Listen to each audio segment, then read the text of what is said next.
మీ business ఏదైనా మీ ఊర్లో promotion చేయాలంటే అది సుమన్ టీవీతోనే సాధ్యం. ఇప్పుడే సంప్రదించండి.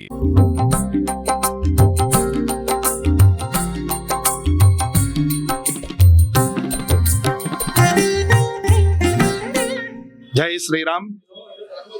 ఆంజనేయాయ విద్మహే వాయుపుత్రాయ ధీమహి తన్నో హనుమత్ ప్రచోదయాత్. శ్రీ వీరాంజనేయ స్వామి దేవస్థానము, పుణ్యముగుడి వీధి, చిత్తూరు. ఈ రోజు శ్రీ వీరాంజనేయ స్వామి యొక్క విజయోత్సవం. విజయోత్సవం అనగా స్వామివారికి దీక్ష ఒక మండల కాలం.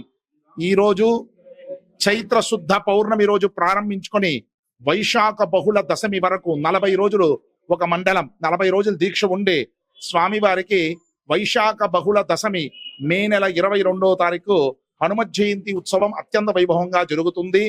ఈ రోజు ఆంజనేయ స్వామి విజయోత్సవం.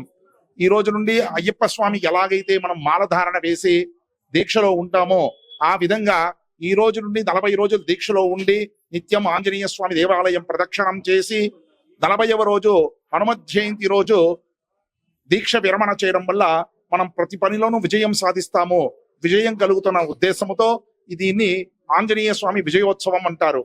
ఈ రోజు మన దేవాలయంలో హనుమత్ జయంతి అనుకుని భక్తులు చాలా మంది అత్యంత వైభవంగా ఆలయానికి రావడం జరిగింది. కానీ వైశాఖ బహుళ దశమి మే నెల 22వ తారీఖు హనుమత్ జయంతి. ఆ హనుమత్ జయంతిని పురస్కరించుకుని మన దేవాలయంలో మే నెల 20వ తారీఖు ఉదయము స్వామివారికి ధ్వజారోహణం, నవకలశ స్థాపన హోమము, తదనంతరం ఆ రోజు సాయంకాలము శ్రీ వీరాంజనేయ స్వామి యొక్క కళ్యాణోత్సవము, తదుపరి మరుసటి రోజు 21వ తారీఖు ఏకదిన లక్షార్చన పుష్పయాగం, 22వ తారీఖు ఉదయము 2:30 గంటలకి సుప్రభాత సేవ, స్వామివారికి మన్యసూక్త హోమం, నవకలశాభిషేకం, అలంకార ధూపదీప నైవేద్య, షోడశోపచార పూజలు అత్యంత వైభవంగా జరుగుతుంది. రామకోటి భజన జరుగుతుంది. మధ్యాహ్నం అన్నదానం, సాయంకాలము స్వామివారి ఊరేగింపు అత్యంత వైభవంగా జరుగుతుంది. పై కార్యక్రమంలో భక్తులందరూ పాల్గొని స్వామివారి కృపకు పాత్రలు కావాల్సిందిగా మరీ కోరుచున్నాము. జై శ్రీరామ్.